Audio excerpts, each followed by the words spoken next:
Now, the latest uproar is with Alan Lambert, the second runner-up in the America Got Talent show. At his AMA award performance, I seen simulating some orals. He's kissing his male keyboardist, and then he's singing his heart out. Now, I'm not sure why folks are outraged about it. Of course, the behavior is what they don't want at this point in our history. We get in back to track and so on, and I can understand this.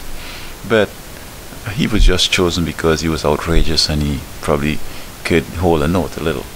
Now, it wasn't about whether he has character or whether he's intelligent or whether he's qualified or whatever. But now that he is a big star, we expected him to behave moral and like if he's qualified and if he has, intelligence and so on. Now, if these shows were looking for all wrong people, and then when they get out there, then they behave dumb, then you could be upset. But this guy basically is behaving the way he is. I guess the type of phenomenon and the type of recognition and prestige we give to our musical celebrities, I think it's reminiscent of the past, in which people were like Bach and Mozart and Liszt. These were outstanding people in Europe, and basically what made them outstanding was that they had class. They came from the upper class.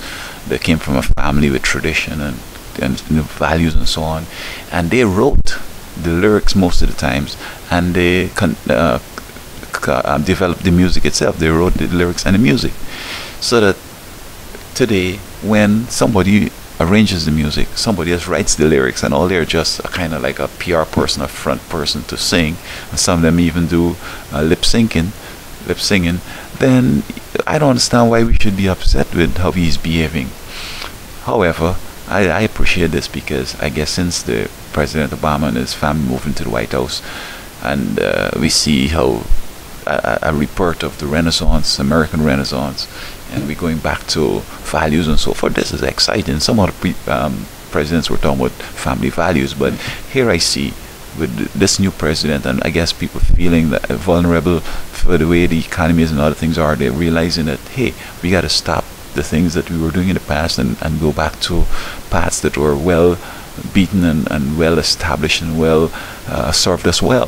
So it's exciting to see that even the secular people are looking at values again and putting things in place. Private things are private and public things are for everybody to see.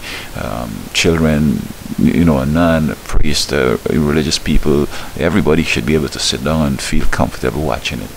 So I don't know what's Lambert's future, but just like Madonna and others, Kanye West and all these people, we're making celebrities of people that really should be probably in an asylum or in jail or something.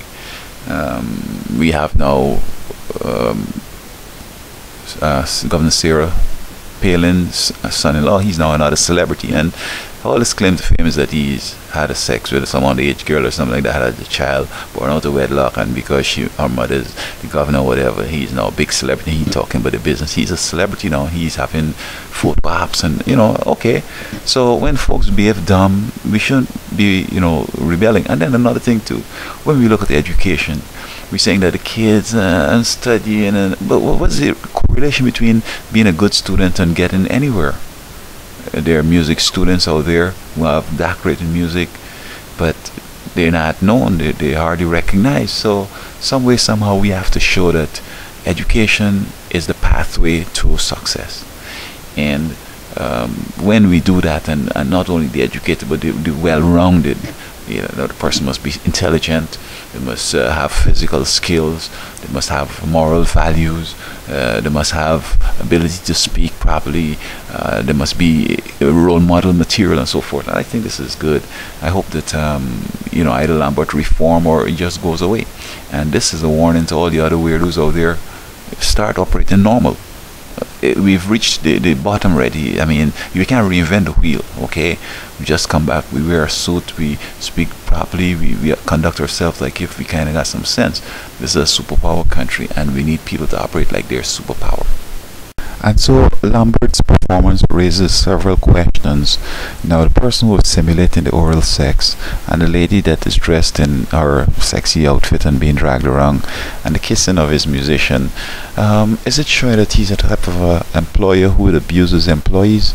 Because I'm sure all three of them are inferior to him in that he's the artist, and probably he has hired them. He could hire any band he wants, and so they want to keep, the job and so forth. So they went ahead with this. But is it something that they would have liked to do?